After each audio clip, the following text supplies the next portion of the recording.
Applying facial makeup. Hello ho guys! So ngayon nag-prepare tayo ng mga gamit na gagamitin natin for applying facial makeup. So ayan, maglalagay muna tayo ng toner para malinisan natin ang maayos ang ating mukha. Sunod naman, naglagay na tayo ng moisturizer para hindi mag-dry ang ating mukha.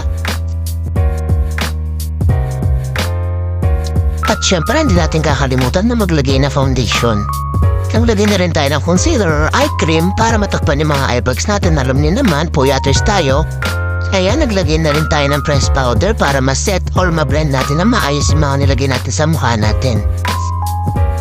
Syempre, ayusin na natin yung eyebrow natin kahit ang hirap pantayan, go pa rin. For the eyeshadow naman tayo, so di ko pa alam na kung saan ang titingin, kung sa camera or sa salamin ba. Syempre, yan sa mga nakakayak na part, ayan ang paglalagay ng eyeliner. Ayan, binuksan ko na yung box ng mascara at in-apply ko na to sa aking mga pilik mata dahil alam niyo naman manipis ang ating mga pilik mata para kumpal-kapal naman at gumanda. Dahil gusto natin ang pinkish-pinkish na mukha, naglagay na tayo ng blush on.